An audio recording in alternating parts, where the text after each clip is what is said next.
I have you loud and clear. Hello. Welcome.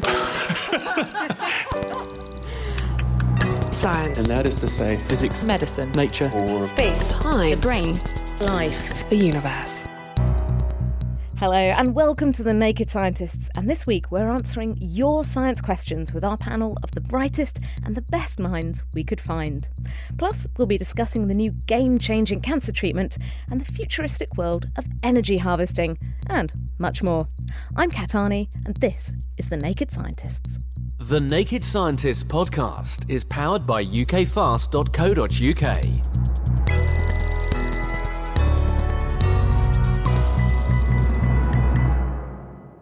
Let's begin by meeting our team of brains, and we have Stuart Higgins. He's our resident physicist from Cambridge University. He works on optoelectronics, that's the use of light in electronic devices like computers and mobile phone screens. We're joined by Peter Cowley. He's a tech investor extraordinaire and our technology guru. We've got neuroscientist Ginny Smith. She's our brainy lady. She can discuss the body, the mind and anything in between. And we have Chris Smith, naked scientist, virologist at Addenbrooke's Hospital in Cambridge, and our resident know-it-all, who can tackle pretty much anything else. And myself, I am a trained geneticist and a cancer expert. So our first question is for you, Ginny. Let's kick off. And it comes from Jodie. I've got an 8-year-old daughter who now and again twists my arm and falls asleep in front of the telly. What I find strange and what has been bothering me for a while is that when I carry her up to her room, she feels like she weighs a packet of cement. But when I carry her during the day or occasionally, she feels so much lighter. Why is this so? If you think about it in terms of, has anyone ever seen a dancer being lifted in the ballet, or perhaps a gymnast or an acrobat? Now, it might not look like the person being lifted is actually doing very much. It looks like the person doing the lifting is doing all the work. But actually, that dancer or that gymnast is doing a lot. They're using their core muscles to help hold themselves up. And I think that's probably what your daughter does when she's awake. She'll be sort of holding her muscles in a way that makes it easy to pick her up. She might even sort of wrap her hands around your neck and hold on, and that helps spread her weight so that you're carrying her with your arms, but some of her weight is actually going down through your shoulder and your back, which is stronger than your arms, so she doesn't feel as heavy. Now, when we go to sleep, we basically lose all of the control of our muscles. We become paralysed, we become completely relaxed and floppy. And you may have noticed if you pick up someone when they're asleep, they can be a bit like a rag doll, sort of flopping all over the place. So her muscles won't be engaging in order to help with the lifting. And actually what you're doing is you're feeling her full weight. It's not any more than she weighs. She hasn't actually put on any weight, but you're feeling every pound of that weight because she's not helping. Dead weight for nothing then? Exactly. So this is the same principle. When someone is dead, they weigh their actual weight, but they're just more difficult to lift. Yeah, and we're just not used to lifting people who aren't helping with the lifting, because normally when you lift someone who's awake, they automatically contract their muscles and do everything they can to make themselves as easy to lift as possible. I used to have a basset hound dog, and she was impossible to pick up because she'd just sort of go all rubbery and become just floppy and really, really difficult to lift. Sometimes toddlers do that as well. If they don't want to be picked up, they'll make themselves really difficult. They'll go completely rigid or, that kind of thing if they're having a tantrum. But most of the time, people try and help. Fantastic. So we've got a question now for you, Peter. Let's have a technical question. Our listener, Martin Burrows, has said, could the internet die? This is a terrible thought. Yes, I think we'd probably live without the internet in time. But let's just unpack the question. I mean, presumably the question means, will the internet die completely? But the internet does actually die in short bursts anyway. BBC had what's called a distributed denial of service attack at the end of last year. So the BBC site was down only for a day. It was hardly dying, but it was obviously very ill that day.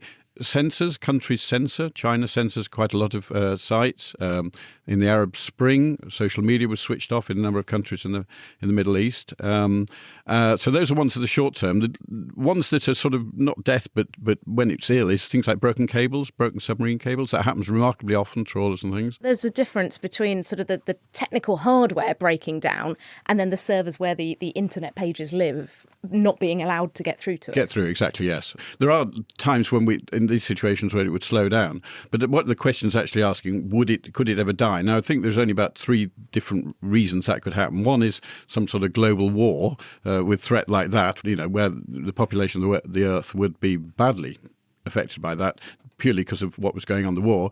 It could be somebody basically ruling the planet would switch it off, or it could be some really massive cosmic or gamma shower. Or something like a solar storm. Exactly, we hear about worries about that could knock out communication systems. But more than that, it would knock out probably most electronics. So, a lot of aircraft would fall out of the sky, telecommunications, and everything. No one could tweet about it because the internet would be broken. Yes. So it would, everything would shut down. Banking, transport, utilities, power, water, all kinds of things.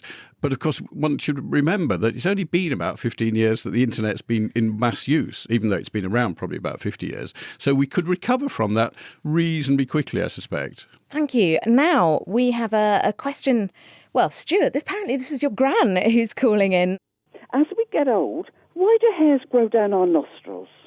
What a fantastic question. I have to say, I have noticed this, particularly with a few of my male friends as they're getting older. Chris, why does nostril hair, and perhaps even ear hair as well, seem to grow when you're older? And also, is there anything you should do about it?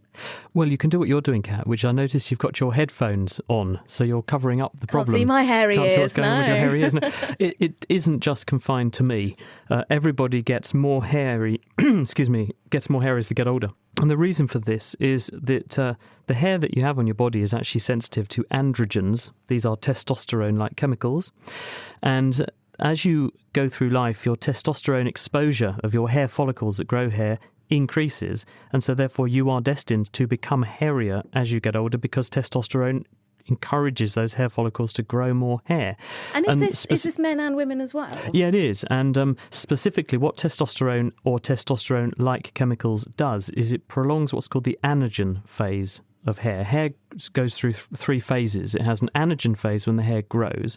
It has a catagen phase when the hair stops growing. The hair follicle switches off, the hair falls out, and then it goes into a telogen phase, which is its resting phase for a little while, and then it starts growing again, back to the start. The testosterone-like signals prolong the length of the anagen phase, and the anagen phase dictates how long the hair's got to grow for. So therefore, you're going to get a longer hair if you make the anagen phase longer. So you'll have the same number of hairs on your body, but you will make thicker, bigger, longer hairs in response to testosterone.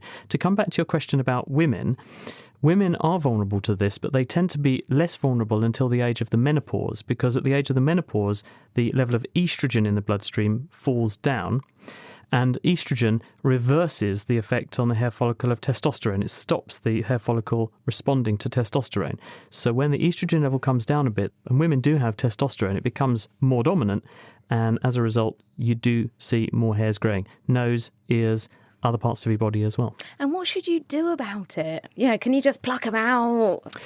Very, very painful. I don't know if you've tried plucking nasal hair, but some people say this is the strongest stimulus that you can succumb to. Right? Guys around the table. Nose plucking here, guys. No.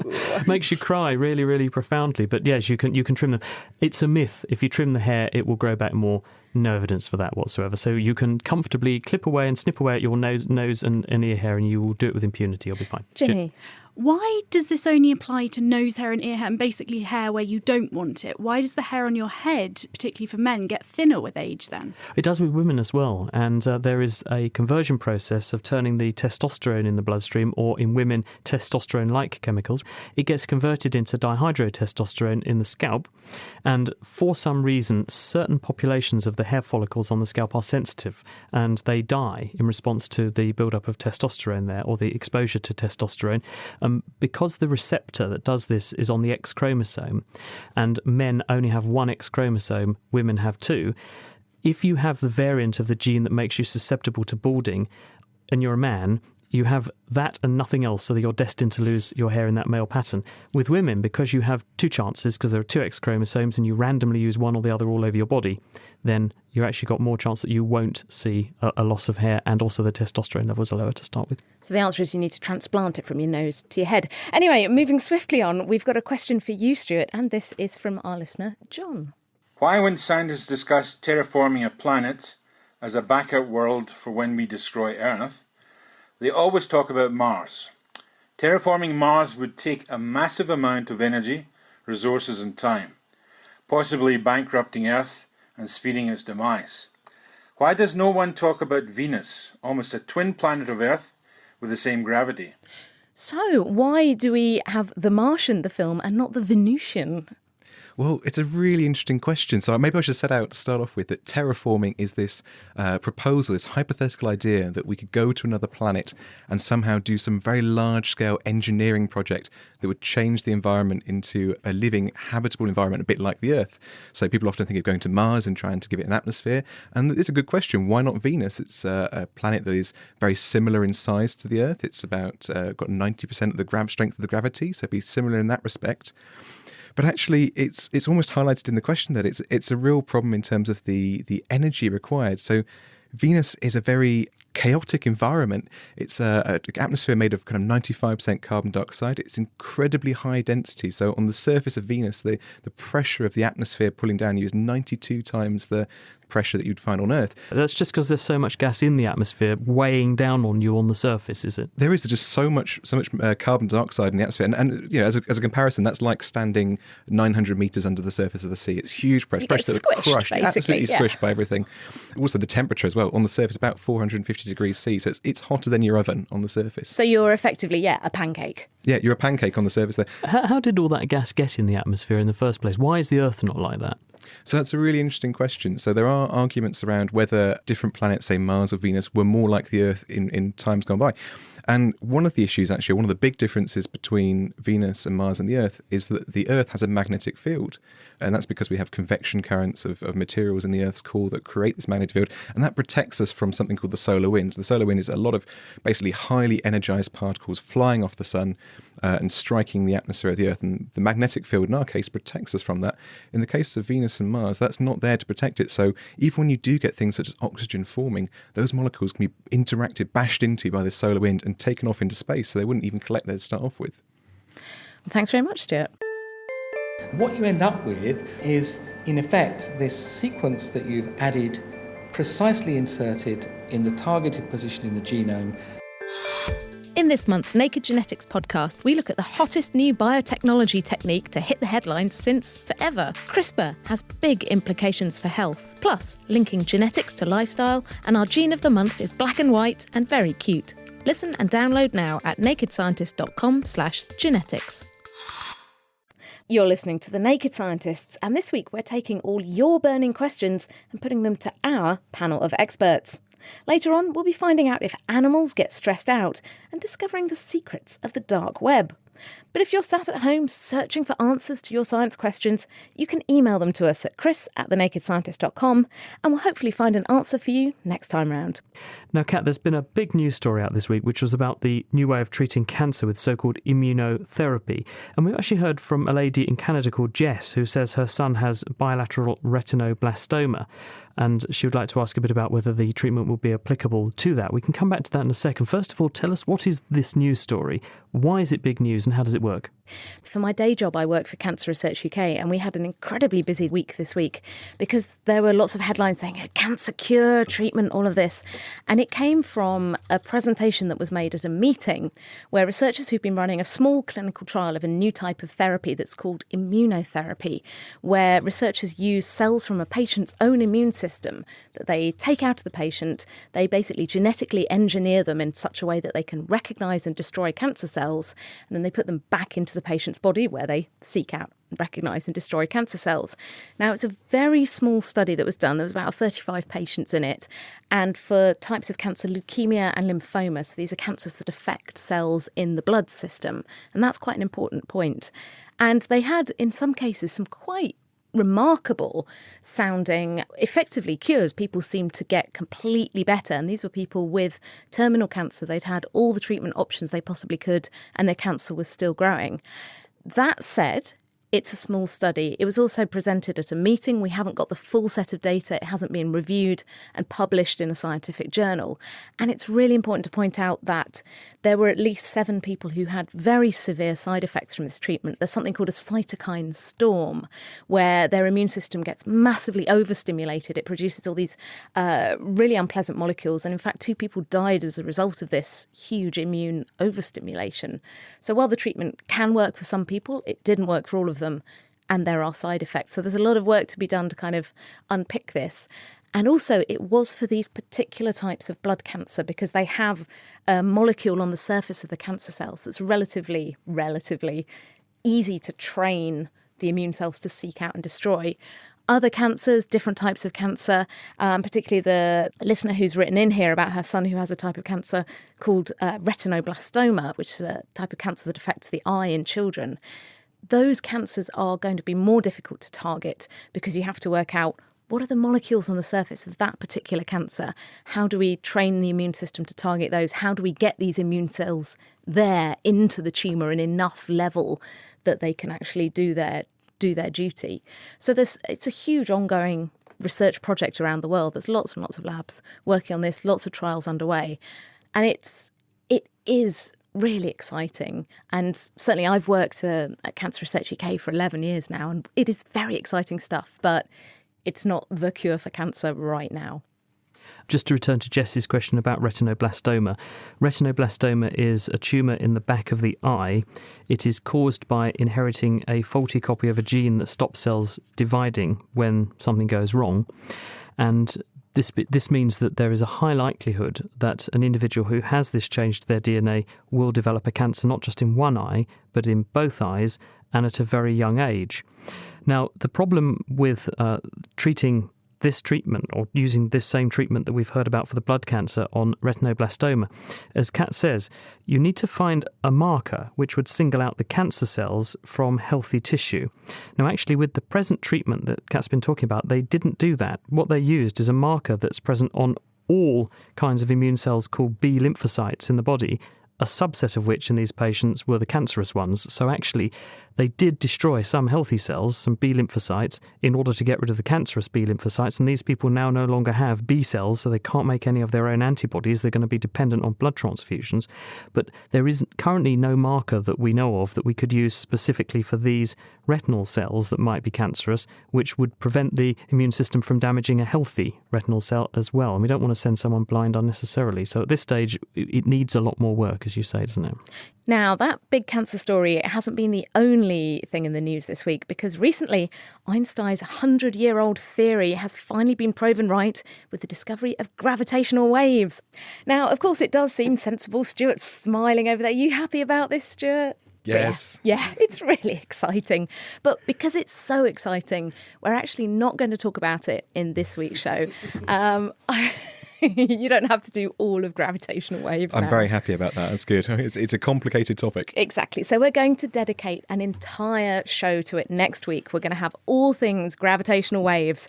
So for now... But could I ask you one sneaky question? Go for it. Just because, actually, this surfaced this week. We looked at the paper when they published their data, and we were quite intrigued by one thing we couldn't really explain. So I'm hoping that you can help me with this, okay? The question is, how do they know where the gravitational waves came from? Because everyone has said, it's these 2 black holes twiddling around each other about 1 billion light years away, and the gravitational waves came across space. They were out there somewhere. They came in and we detected them. How do they know that? Mixture of 2 things. So in order to interpret the data from this particular experiment, the LIGO experiment, they've been simulating the kind of behaviours they might expect to see for a very long time. They've been running all of Einstein's equations through models, trying to understand. So that's how they pattern match. That's how they know when a fingerprint comes along what they're looking at. And in this case, that represented 2 black holes. But in that case, where can they get extra information about where it comes from?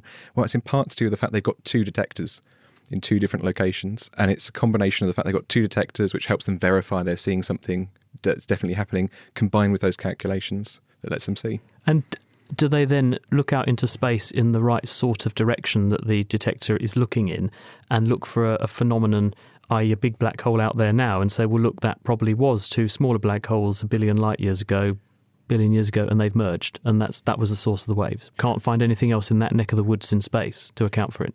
I think so. In this particular case, it was just one event they were looking at. Now, I don't know whether they're now looking in that particular area. I think what's really exciting is that although this is an initial result, it's shown that this particular type of telescope, which is effectively what it is, it's a way of doing astronomy, a way of looking at the world, is actually now going to be possible to develop that tool into a way we could do what you're saying, which is to look deeper into certain areas and scan certain areas and regions of space. It is super exciting. And now we're going to ask you another question. So, Stuart, wrap your ears around this one.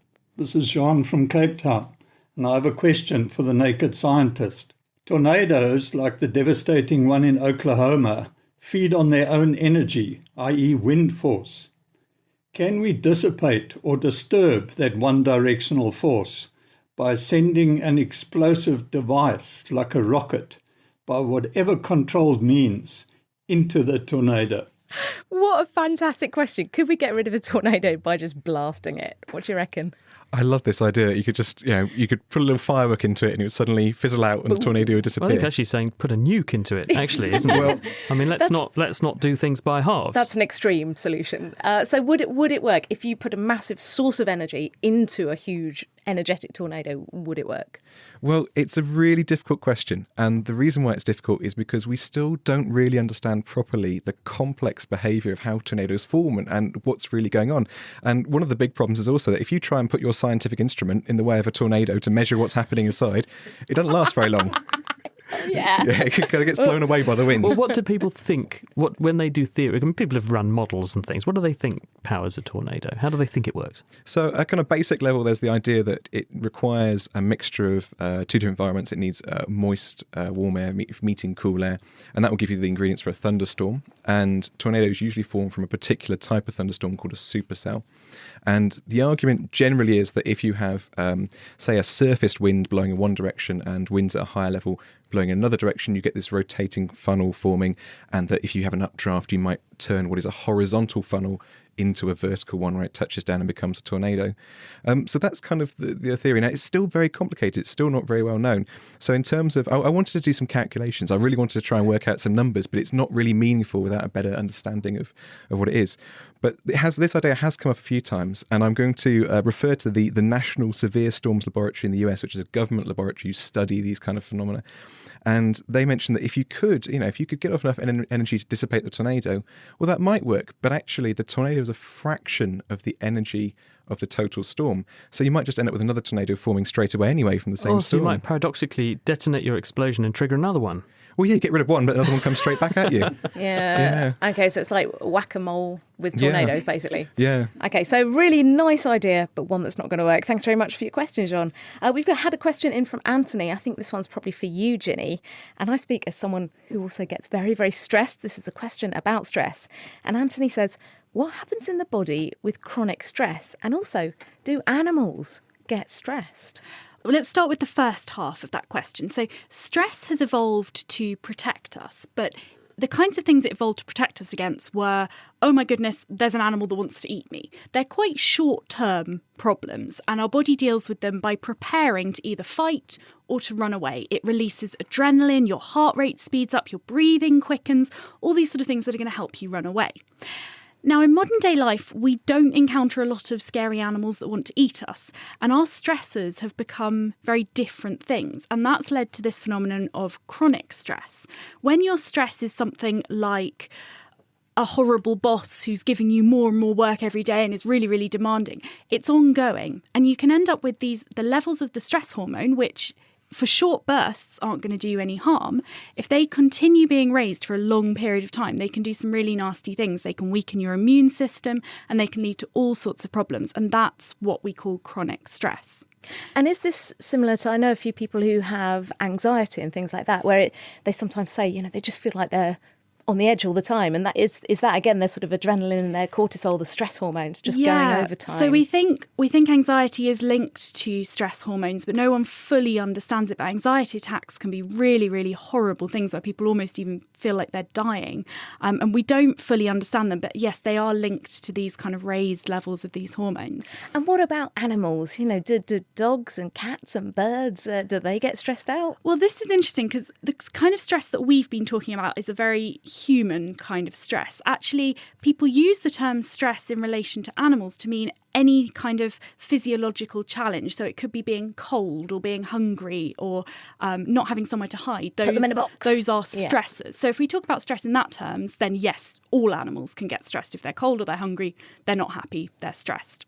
If we mean the more kind of human type of stress that we were just talking about, then it very much depends on the level of intelligence of the animal. So we know for definite that chimps can become stressed. Subordinate chimps, who are the ones who are not in charge, they're much more likely to show stress-related behaviours and have raised levels of these hormones than the dominant chimps, the equivalent of your boss being less stressed than you.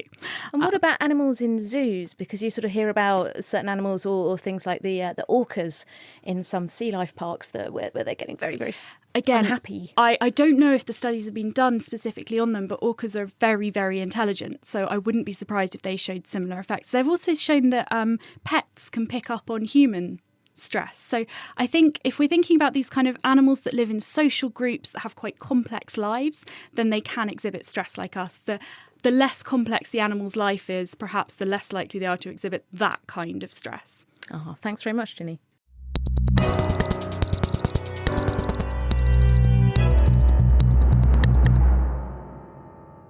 This is The Naked Scientists with Chris Smith, Kat Arney, Peter Cowley, Ginny Smith and Stuart Higgins. This week we're answering your science questions. All you have to do is send them in. You can email chris@thenakedscientist.com or tweet @nakedscientists.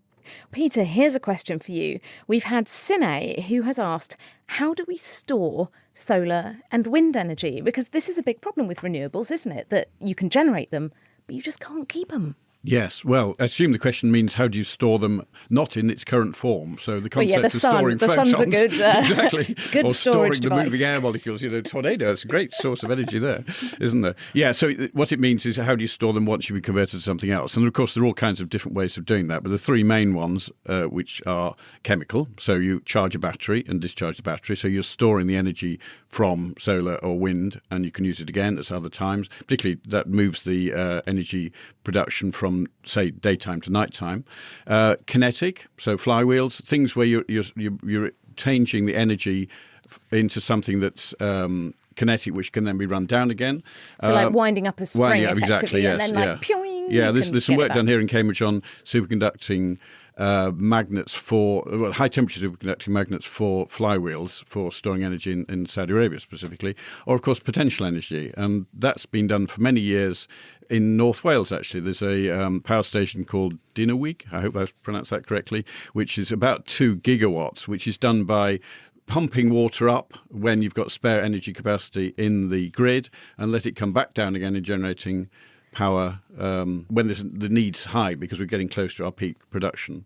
And where are the innovations coming from? Because I know people like Tesla in the States, they're very excited about trying to get better batteries, but it does feel that although there's been a lot of emphasis on more efficient solar panels and stuff, doesn't really seem to be a lot of emphasis on making better storage techniques or better batteries. Well, actually, yeah, the battery's a different issue altogether. That's to do with the chemistry of the battery, and that's obviously not satisfying us. Our mobile phones don't last long enough, etc., or our smartwatches, which we'll talk about in a few minutes, no doubt. It's not that, it's how this energy is being stored. Now, the amount of energy that can be produced by everything, say, in the UK, is limited, of course. In any country it is. So but if you can move the usage away from the peak times to other times by storing energy, then you don't need to build new power stations. And that's being done either at the edges of the grid with big containers full of batteries, or actually being done in the home, which is where the Tesla thing comes from. So the Tesla box, which is quite expensive, but there are UK versions of it, where you're actually storing the energy in the home from solar or from cheap energy overnight, and then distributing out possibly as DC, because more and more devices, your USB devices, your LED lighting, etc., is DC. So yeah, there is lots going on. Are there issues not just with storing the energy, but also then connecting everybody up? Because say if we all put solar panels on our house, we wouldn't necessarily only be using the amount of power made from then. So how do you connect up all the different power stations? Well, that's been done for several years now, because you can sell your solar energy back into the grid. So there's something called the feed-in tariff, which allows you to actually make money out of the solar panels. So actually, with electricity, it's pretty well connected, the UK anyway. If you were to connect other things, like water, it's not nearly as well connected. So. And it's really interesting because there's the other side of that as well, which is the usage. So there's a lot of research into smart grids, which is the idea of can you do clever things with all these connected electrical devices? So there's a study in London, or a company in London that's looking at, can they shut down the air conditioning in a particular hotel for a few hours that would reduce demand, allow you to moderate the flow of energy coming in and out of the system, and to try and meet some of those demands and actually do things on the other side, on the consumption side as well. It's sort of knowing what are priority things. Like you wouldn't want to turn off someone's life support machine, for example, in order to meet the demands of the grid. But my fridge really won't care if it's interrupted for 5 minutes when everyone's turning their kettle on because their favourite telly programme has gone to adverts. And so you can dynamically shift power around the grid to make it more efficient, so we don't have to keep loads of power stations sort of running on standby to make up or mop up the shortfall. That is going to be happening. The smart meters and all our devices in time will, so we won't actually have control over when the fridges or the freezer's on and off. Of course, if we want lights on, we're allowed to switch those on. But you must sit in the dark. Hopefully we keep the radios on. That'd be great. So there's a related thing, Peter, that I gather you've been looking into this week. So I remember from my secondary school science lessons then, everything, all processes give off waste energy, whether that's heat or a bit of movement or sound or anything like that. Now, in the world of noisy washing machines, things moving, cars, mobile phones getting warm, this seems like maybe an untapped resource. So is there any way of harvesting this spare or wasted energy? Tell me about this. It is a huge untapped resource, as you can imagine. And it's been done for many years. I mean, winding up a watch, which goes back perhaps 600-700 years, you're actually winding up from energy from your hand, which is to do with food producing energy, which is then stored in a spring. I've actually got two watches on for some strange reason today. I've got one that winds automatically, which is a Swiss one, which is a very nice one. So when you wiggle your wrist, it winds up. So is there a weight in there or something that's wiggling? There is something that rotates and the spring's built up. So it basically runs overnight. So when I've taken it off, so it'll actually work for about sort of 24 hours. On my other wrist, I have a smartwatch. Do you have to plug in your smartwatch overnight and you do, charge unfortunately. It's terrible. So tell us some examples of how this spare energy, how can it be generated and how can we trap it and harvest it? There's a smart pavement slab that's been around for some time, which doesn't generate much power, but does actually show the importance of saving energy. So this is when people step on the pavement. Correct. It only generates a few milliwatt hours. So it won't generate very much unless you've got huge crowds. There's a lot of work going on in, as you know, Internet of Things, lots of devices out there. These sensors need some sort of power. The power's got to come from somewhere. It can't always come from solar power. It can't come from batteries because you have to change those. So actually collecting energy from vibrations, collecting energy from movement, collecting energy from temperature variations.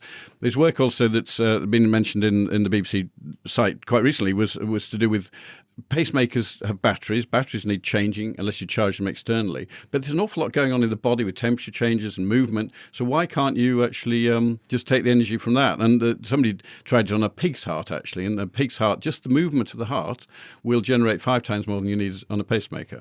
Stuart? Yeah, so that's really interesting because there's a whole field of research called thermoelectrics, which is the idea of can you use materials to directly generate a voltage, to directly generate the power. And that's actually something we do at the physics department in the University of Cambridge, is look into those different materials and try and understand, can we convert that into a voltage directly from the heat around the system? Because you can generate a voltage, can't you, by just having two things at different temperatures? Yes, yeah, so that's the thermoelectric effect. It's just having two things at different temperatures, they will naturally form a voltage in certain materials.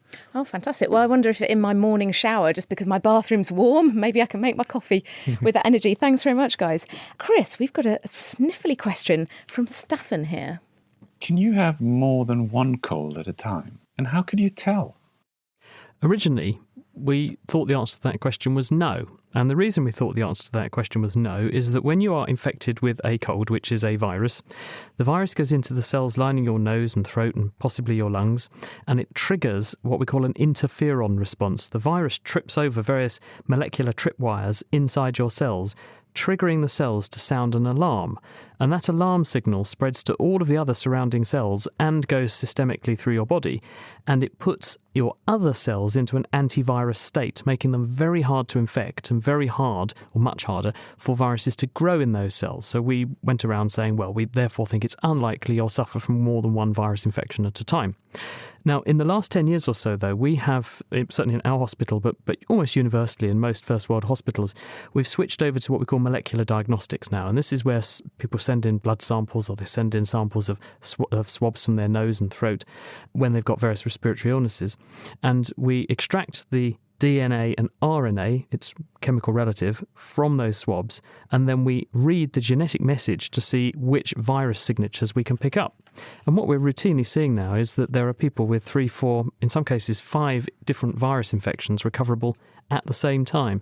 So while it's probably true that you will get this very powerful immune response, including the release of this chemical interferon, when you have a virus infection, it's also true that you are not put into a completely resistant state, and you can succumb to multiple viruses at once. We know what they are, and we also know that they can do what's called synergize. If you've got 2 things going on at once, they can make you worse than if you have just one thing badly. Because I've had a really horrific stomach bug over the past sort of week or so, the full up and down and feeling grotty. So am I going to be immune to getting something like that again? Well, there are a number of aspects to this. When you have had an infection, then you will develop a neutralising antibody response to the thing you have just succumbed to. And what that means is your immune system has seen what it looks like, it makes antibodies, and it makes an immune memory, which includes making more antibodies for the long term, but also white blood cells capable of attacking cells that have got that virus in. Great, you're not going to catch that virus again. But a lot of these viruses use a chemical called RNA as their genetic material instead of DNA. And RNA, unlike DNA, which is double-stranded, one strand is the genetic mirror image of the other. It's like a backup copy. So if something goes wrong with one strand, you've got the backup image to fall back on. RNA, just a single strand of genetic information. And if that changes through a process called mutation, then you change what the virus looks like. It's like a molecular facelift for a virus. And what that means is that you just don't recognise it for what it is, and it can come again. And this is exactly what the flu does, and it can come again and again and again. Norovirus, which if you've had a really bad dose of upset stomach, is a good contender. Norovirus changes probably faster than any other virus that we know of. Roughly 1 in every 100 genetic letters that it makes is going to have a genetic spelling error in it. And the harsh reality with norovirus is that in every milliliter of what leaves your body, upwards or downwards when you're infected with noro, there's enough virus in that 1 milliliter to infect the entire population of the world. Well, that's a joyful thought for us all. So it's hard not to catch it. And I apologise for everyone I may have infected in the past week. This is for you, Ginny. This is listener David Nichols. My question is, why aren't all human beings ambidextrous? And in other words, from an evolutionary perspective, is there any advantage to us for favouring one hand over the other? Ginny, what do you reckon? Well, the answer to this is we don't fully understand why we have handedness and why around 9 out of 10 of us worldwide are right-handed. From an evolutionary point of view, we know that it's been like this for a very long time because there are some cave paintings from between 10 and 30,000 years ago, where what the people did was they put one hand on the cave wall and they used their other hand to hold a pipe and they blew paint through it and then took their hand away. So they left like an outline of their hand. And if you're right-handed, you do that by putting your left hand on the wall and blowing through the pipe in your right hand. And if you're left-handed, you naturally do it the other way around. And the proportions of right and left hands are exactly as you'd expect if they had the same proportion of right and left-handers as we do now. So it's obviously been around for a very long time. There may actually, interestingly, be some advantages to being a left-hander in a right-handed world, because if you see this nowadays in sport, there are some advantages to being unexpected, and it may have been that when there was a lot more hand-to-hand combat, the lefties actually had a bit of an advantage, but only if there weren't very many of them. So you get this interesting kind of evolution where there's a benefit to being the odd one out.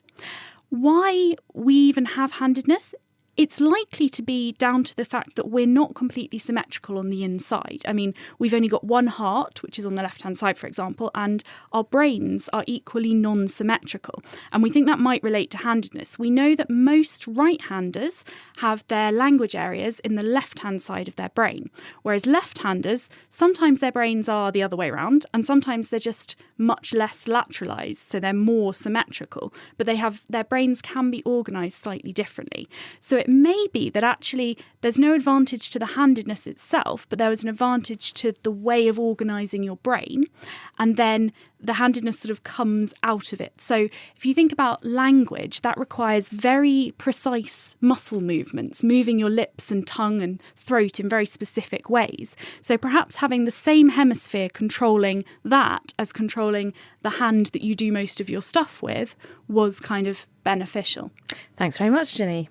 I think I also saw kangaroos have handedness was announced recently, but they don't have language as far as I know, Ginny. So, that's true. And really interestingly, they tend to be lefties. Yeah, I wonder why. Who knows? This is The Naked Scientist with Chris Smith, Katani, and our guest panel this week, Ginny Smith, Peter Cowley and Stuart Higgins. We've heard from someone on the Naked Scientist app. This is Anand, who says, I work in a care home. You see lots of slow deterioration in people's memory, causing confusion.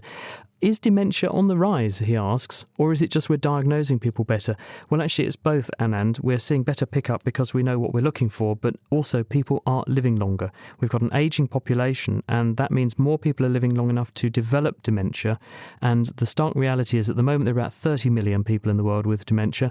Within the next 30 years or so, that number's set to climb to 150 million. It could be as much as a third of the population of some Western countries. So certainly governments are very, very worried about how we're going to care for these people with these problems in future.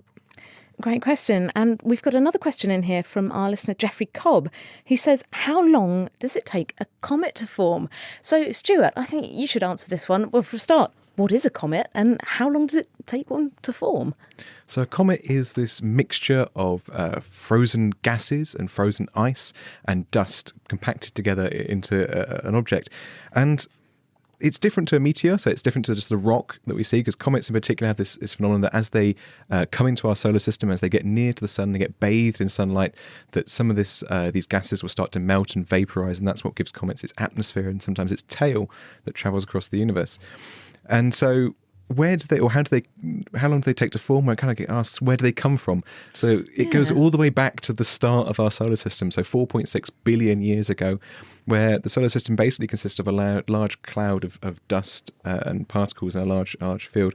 And over time, these dust particles will start to aggregate, start to clump together and form combinations of material that got larger and larger. Now, some of those went on to become very big and become planets, but some of them remained quite small and developed into comets.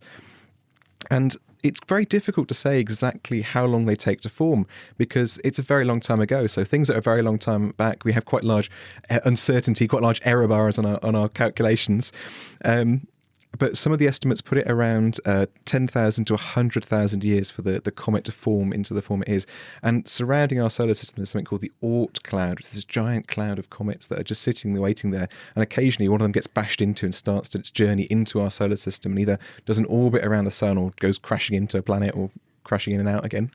I guess that's like the 67p. Oh, God, I'm going to try and say it. Come on, Chris, you can say it. 67p Churyumov-Gerasimenko. Gerasimenko. Because that was a very impressive comet in our solar system that we actually managed to land something on. Incredibly impressive. And just to show how recent and how our understanding of comets is still developing, in the last few weeks, the Rosetta mission has actually announced some new results saying that their spacecraft, Rosetta, which is orbiting this comet, has been doing some measurements to understand the composition of the comet. And actually, we thought maybe what's a comet like inside? It's got caverns, it's got holes, but actually they're very uniform. This dust and frozen mix is very uniform throughout the entire comet. I do love the idea. They're like the stuff at the back of the freezer of the universe, aren't they, really? All this stuff that was there and has always been there. And that's why it's so exciting, because it can tell us something about the very origins of our solar system. Absolutely fantastic stuff. Chris, here's one for you from our listener Michael, who says, why isn't spicy considered a taste? Now, I had some very spicy chicken wings yesterday and they tasted pretty good to me, but is spicy not an official taste? Well, actually, as someone wrote on the Naked Scientist web forum, which you can go to nakedscientist.com/forum, they said, rub some chili in your eye and you'll then understand it's not about taste, it's about pain. And the answer to this question is actually an anatomical one and a functional one.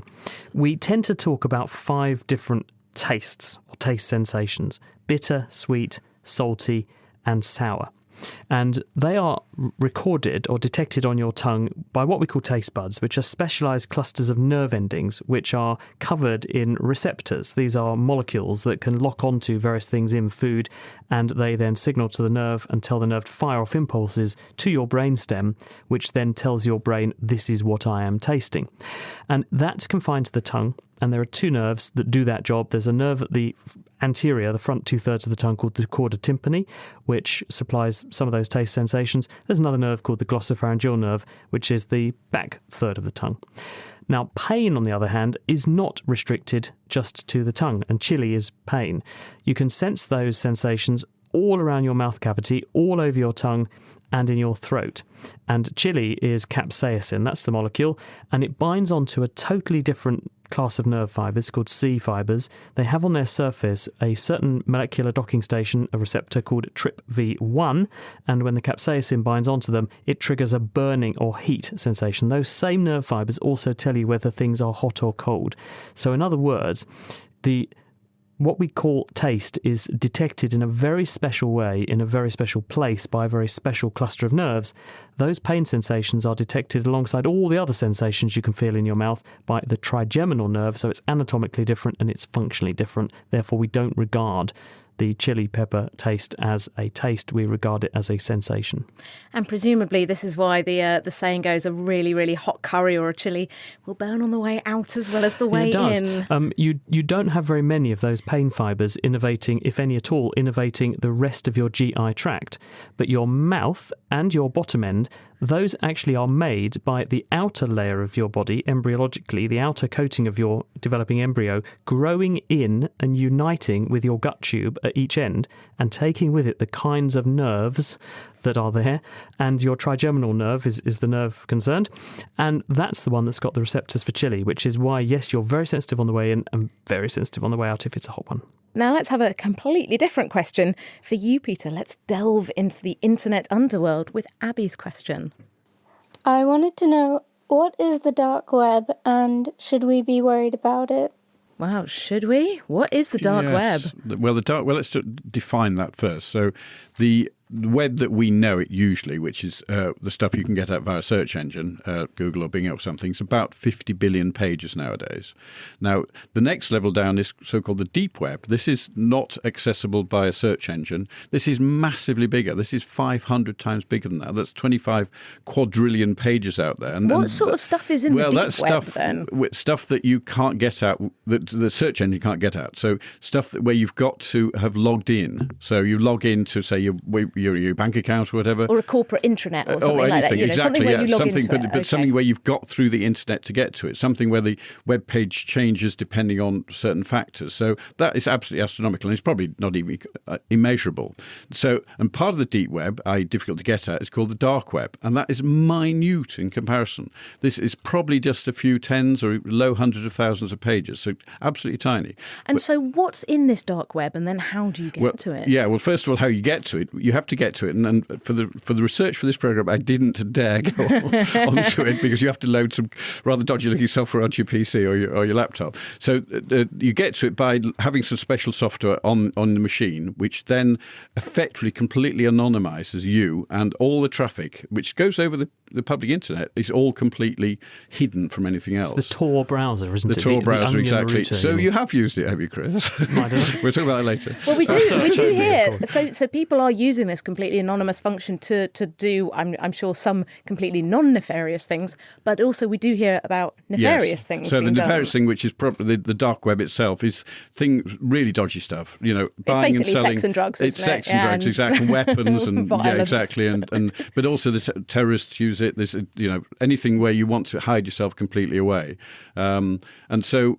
Are we worried about it? Probably not. I mean, there are people worried about it. The NSA, GCHQ, MI6, there's a whole stack of security forces who are trying to dig around there because they'll be able to generate all kinds of information which will lead to criminals being found. But I think as a normal member of the population, we shouldn't worry about it. There's plenty of criminality going on anyway. Yeah, exactly. You should worry about it. Stuart. Yeah, and there's a real irony behind this as well, because the Tor router, the Onion router, which you referred to, this software was developed originally by the US government as a means. So it's kind kind of come a bit full circle. They're now trying to hack something that was originally developed as a government project. And it really goes to the heart of that debate of privacy and encryption that we're currently having. Also, if you want to catch people doing naughty things, you need to allow them to do the naughty thing in a way that you can monitor. So actually having the dark web there in a way that you can monitor it, but without them knowing you're monitoring it, is kind of good in some respects, isn't it? Well, it depends, yeah. And this is the challenge. Tor is not foolproof. You don't really understand. We don't know exactly how anonymous things are, and actually true anonymity on the web is a very hard thing to achieve. We'll go from the dark web to basically dark consciousness. So here's a question from our listener, Nur. I guess I'll put this one to you, Chris. And they say, do you dream under anaesthetic? Almost certainly not. The reason is that when you go to sleep and you have what's called physiological, normal sleep, this is a very organised process of brain activity. And sleeping occurs when you go through a phase of sleep, which is called REM, rapid eye movement sleep. And you can see when this is happening to somebody, because if you look at them when they are sleeping, you will see their eyelids flicking because their eyeballs are moving around underneath their eyelids. If you wake someone up when they're doing that and ask them, do you remember anything? Do you recall anything? They will almost overwhelmingly say, I was just having a dream. And as you go through the night, your dreams become longer, they become more detailed, and you tend to have your best, richest, and most memorable and recallable dreams right at the end of a night's sleep. And we don't know what these dreams do, but they're very important for psychological well-being. If you deprive people of restful sleep and dream sleep, then they don't feel rested the next day, they don't remember things, they can't form new memories properly and that kind of thing. So it's probably got some kind of brain cleansing / memory consolidation role. But when you put people to sleep with an anaesthetic agent, anaesthetics disrupt the membranes of nerve cells, and what they do is make nerve cells become less active than they should be. They increase the activity of inhibitory nerve signals in the brain, and they decrease the excitation in the brain. And as a result, they just basically shut down your brain for the most part. There are some that work slightly differently, but that's the general process.